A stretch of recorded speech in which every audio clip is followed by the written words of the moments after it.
প্রিয়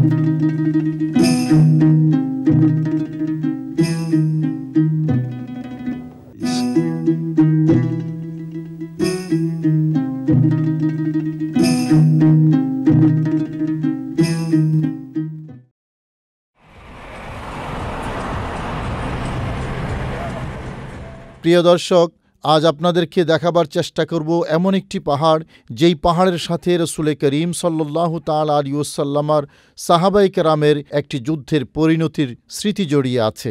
শুধু দর্শক, সেই যুদ্ধটি ছিল ঐতিহাসিক উহুদের যুদ্ধ, আর পাহাড়টি ছিল ঐতিহাসিক জবাল রুমাত বা তীর নিক্ষেপকারীদের পাহাড়।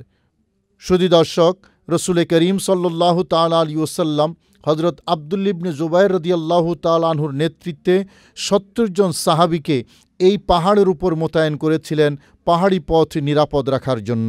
ঐতিহাসিক সেই জাবালে রুমাত পাহাড়টি উহুদ প্রান্তরের মসজিদে সাইয়্যিদুশ শুহাদার ঠিক পাশেই ছোট্ট একটি টিলার মতো পাহাড়। আজ আমরা আপনাদেরকে সেই ঐতিহাসিক জাবালে রুমাতে নিয়ে হাজির হয়েছি। প্রিয় দর্শক, দাঁড়িয়ে আছি উহুদের ময়দানে। ৩য় হিজরিতে সংগঠিত এই যুদ্ধে রাসূল করিম সাল্লাল্লাহু আলাইহি ওয়াসাল্লামের দান্দান মুবারক শহীদ হয়েছিল। নবীজির চাচা হযরত আমির হামজা রাদিয়াল্লাহু তাআলা আনহু সহ ৭০ জন সাহাবী শাহাদাত বরণ করেছিলেন এই যুদ্ধে। আমার ডান পাশে হযরতে হামজা রাদিয়াল্লাহু তাআলা আনহুর মাজার, এবং সাথে আরও যে ৭০ জন সাহাবী শাহাদাত বরণ করেছিলেন তাদের মাজার। এবং এদিকে যদি দেখেন, সেই উহুদের পাহাড়, যে উহুদের পাহাড় সম্পর্কে রাসূলুল্লাহ সাল্লাল্লাহু আলাইহি ওয়াসাল্লাম বলেছেন, উহুদ এমন একটি পাহাড়, যেই পাহাড় আমি নবীকে ভালোবাসে এবং আমিও উহুদ পাহাড়কে ভালোবাসি। সম্মানিত দর্শক, আসলে এই উহুদের যুদ্ধটি আমাদের জন্য অনেক স্মৃতিময়। আমার বাঁ পাশে যেই মসজিদটি দেখতে পাচ্ছেন, এটা হযরতে হামজা রাদিয়াল্লাহু তাআলা আনহুর নামে মসজিদ, জামে সাইয়্যিদুশ শুহাদা। হযরতে হামজা রাদিয়াল্লাহু তাআলা আনহুকে সাইয়্যিদুশ শুহাদা বলা হয়ে থাকে। এবং এইদিকে যেই পাহাড়টি দেখতে পাচ্ছেন, ছোট পাহাড়, এই পাহাড়ের নাম জাবালে রুমাত। রুমাত রামি শব্দের বহুবচন, মানে তীরন্দাজ। হযরত আব্দুল্লাহ ইবনে জুবাইর রাদিয়াল্লাহু তাআলা আনহুর নেতৃত্বে ৭০ জন সাহাবীকে পেয়ারা নবী এই পাহাড়টির উপর মোতায়েন করে বলেছিলেন যে, যুদ্ধে জয় পরাজয় যাই হোক, আমার নির্দেশ পাওয়া পর্যন্ত তোমরা সেখানে অবস্থান করবে। এই সেই জাবালে রুমাত। প্রিয় দর্শক, ঐতিহাসিক উহুদ যুদ্ধের সুবিশাল ইতিহাসের বিরাট অংশ জুড়ে আছে এই পাহাড়ের কথা। উহুদের যুদ্ধে মুসলমানদের সাময়িক বিপর্যয়ের সূচনা হয়েছিল ছোট্ট এই পাহাড়ের মাথার উপর দিয়ে। প্রিয় দর্শক, ভাবছেন এই পাহাড়ে এমন কি হয়েছিল যে যার কারণে মুসলমানদের সাময়িক বিপর্যয় হয়েছিল, শহীদ হয়েছিল রাসূল করিম সাল্লাল্লাহু আলাইহি ওয়াসাল্লামের পবিত্র দান্দান মুবারক? দর্শক, আজ আপনাদেরকে সেই করুণ কাহিনী শোনাবার জন্য এখানে নিয়ে এলাম। দর্শক, উহুদ বললেই প্রতিটা মুসলমানের হৃদয়ে স্মৃতিময় এক ইতিহাস ভেসে ওঠে। ৩য় হিজরিতে উহুদের এই প্রান্তরেই সংঘটিত হয়েছিল ঐতিহাসিক উহুদের যুদ্ধ। আবু সুফিয়ানের নেতৃত্বে প্রায় ৩,০০০ কাফের সশস্ত্র বাহিনী মদিনার উপকণ্ঠে এসে হাজির। উদ্দেশ্য ইসলাম ও মুসলমানদেরকে সমূলে উৎখাত করা।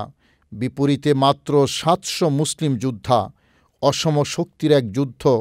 কাফের বাহিনী ইসলামকে উৎখাত করতে এতটাই আগ্রাসী হয়ে উঠেছিল যে সুদূর মক্কা থেকে রওনা হয়ে তারা উহুদের প্রান্তরে এসে উপস্থিত হয়েছে মসজিদে নববী থেকে, যার দূরত্ব মাত্র ৫ কিলোমিটার।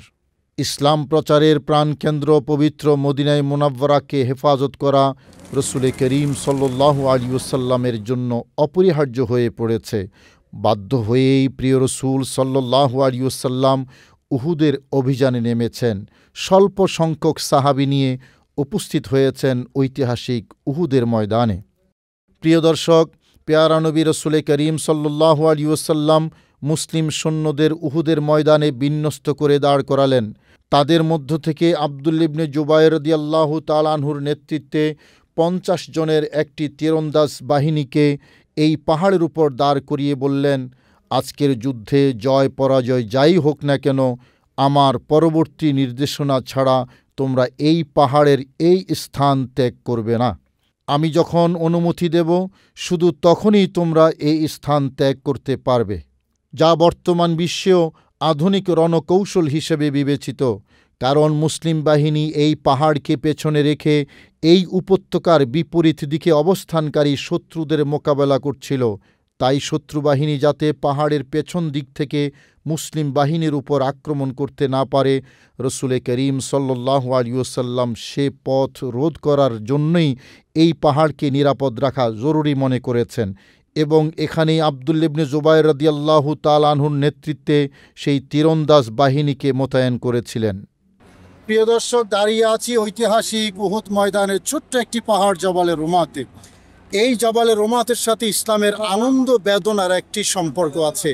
যে কোনো কাজের সফলতার জন্য শৃঙ্খলা দরকার, আর শৃঙ্খলার জন্য একজন দলনেতার নির্দেশ মেনে চলা খুবই জরুরি, অন্যথায় পরাজয় এবং ব্যর্থতা অনিবার্য। সেরকম একটি ইতিহাসের সাক্ষী হয়ে আছে এই ঐতিহাসিক জবালে রুমাত। প্রিয় দর্শক, পরিশেষে বাস্তবতাও তাই হয়েছে। যুদ্ধে প্রথম দিকে মুসলিম বাহিনী অত্যন্ত দক্ষতার সাথে কাফেরদের উপর আক্রমণ করেছিল, যার তীব্রতা সহ্য করতে না পেরে কাফের বাহিনী যেভাবে পেরেছে, যেদিকে পেরেছে পলায়ন করতে শুরু করেছে। কাফের বাহিনী পলায়ন করার পর এই দিকে সমতল ভূমিতে থাকা মুসলিম বাহিনী যুদ্ধে বিজয় অর্জিত হয়েছে মনে করে গনিমত সংগ্রহে ব্যস্ত হয়ে পড়ে। আর এই দিকে পাহাড়ের উপর মোতায়েন থাকা তীরন্দাজ বাহিনী যখন দেখল পদাতিক বাহিনী গনিমতের মাল সংগ্রহ করছে, তারা ধারণা করল কাফের বাহিনী পলায়ন করে চলে গেছে এবং যুদ্ধে মুসলিম বাহিনীর বিজয় নিশ্চিত হয়ে গেছে। এই ভেবে এই পাহাড়ের উপর থাকা তীরন্দাজ বাহিনী দুই একজন ব্যতীত প্রায় সকলেই পাহাড়ের নিরাপত্তা আর প্রয়োজন নাই ভেবে পাহাড় থেকে নেমে যায় এবং পদাতিক বাহিনীর সাথে গনিমত সংগ্রহে অংশগ্রহণ করে। পাহাড়ের নিরাপত্তার দায়িত্ব ছেড়ে অধিকাংশরাই যখন নিচে নেমে যাচ্ছিল, তখন তাদের দলপতি হজরত আবদুল্লাহ ইবনে জুবাইর রাদিয়াল্লাহু তাআলা আনহু চিৎকার করে বলতে লাগলেন, তোমরা এই পাহাড়ের নিরাপত্তার দায়িত্ব ছেড়ে কোথায় যাচ্ছ? প্রিয় নবী রসুল করিম সাল্লাল্লাহু আলাইহি ওয়াসাল্লাম আমাদেরকে নির্দেশ দিয়েছেন, যুদ্ধে জয় পরাজয় যাই হোক, প্রিয় নবী রসুল করিম সাল্লাল্লাহু আলাইহি ওয়াসাল্লামের পরবর্তী নির্দেশ না দেয়া পর্যন্ত এখান থেকে না যেতে। তোমরা কি রসুল করিম সাল্লাল্লাহু আলাইহি ওয়াসাল্লামের এই নির্দেশ ভুলে গেছ? কিন্তু দলপতি আবদুল্লাহ ইবনে জুবাইর রাদিয়াল্লাহু তাআলা আনহুর কথায় বাকিরা কর্ণপাত করেনি। তারা ভেবেছে যুদ্ধে জয় হয়ে গেছে। প্রিয় নবী রসুল করিম সাল্লাল্লাহু আলাইহি ওয়াসাল্লাম এখানে আমাদেরকে মোতায়েন করেছেন তো যুদ্ধের অংশ হিসেবেই। এখন যখন যুদ্ধ শেষ হয়ে গেছে, কাফেররা পলায়ন করে চলে গেছে, সুতরাং এখানে আর থাকার প্রয়োজন নেই। প্রিয় দর্শক, ওই যে রাস্তার পাশে নিচু জায়গাটা দেখছেন, সেই পাহাড়ের নিচু গিরিপথ দিয়ে এদিকে এসে কাফেররা এই জাবালে রুমাত অতিক্রম করে পুনর্বার মুসলমানদের উপর আক্রমণ করেছিল।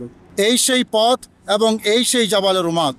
প্রিয় দর্শক, রসুল করিম সাল্লাল্লাহু আলাইহি ওয়াসাল্লাম সাধারণ 10 জন সমরবিদের মতো একজন নন। মহান প্রভুর বিশেষ অনুগ্রহে তিনি যা জানেন অন্যরা তা জানে না, তিনি যা বুঝেন অন্যরা তা বুঝে না, তিনি যা দেখেন অন্যরা তা দেখে না। এখানেও তার বাস্তবতা লক্ষ্য করছে গোটা পৃথিবী।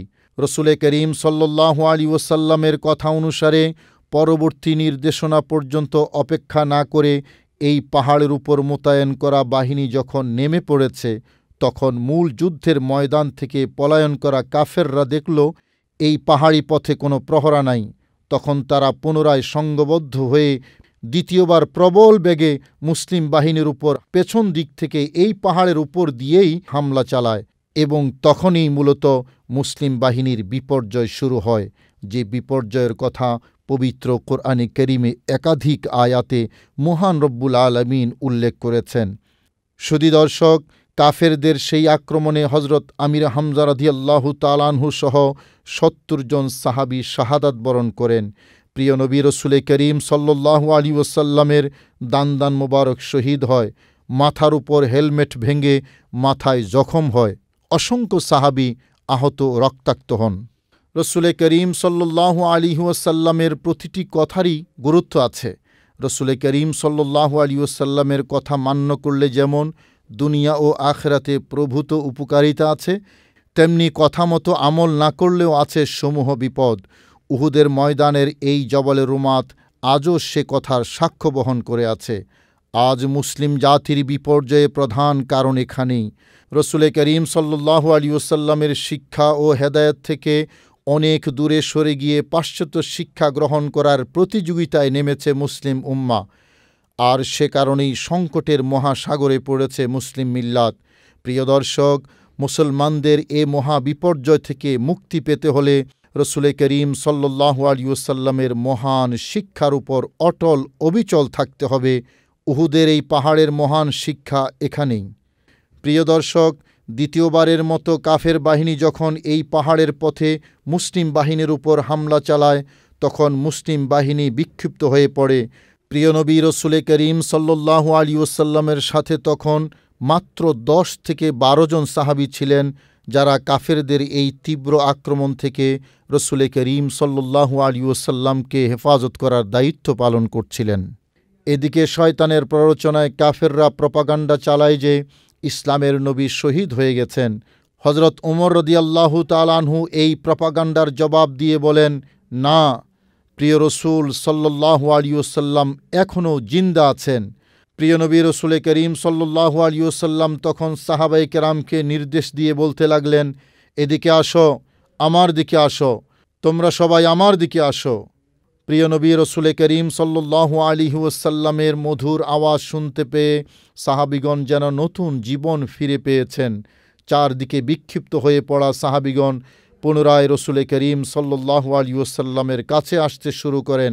প্রিয় দর্শক, রসুল করিম সাল্লাল্লাহু আলাইহি ওয়াসাল্লাম আপন সাহাবিদের কৌশলগত নিরাপত্তার জন্য উহুদের পাহাড়ের দিকে অবস্থান গ্রহণ করার লক্ষ্যে রওয়ানা হন। আজ আমরাও আপনাদেরকে সেদিকে নিয়ে রওনা হলাম।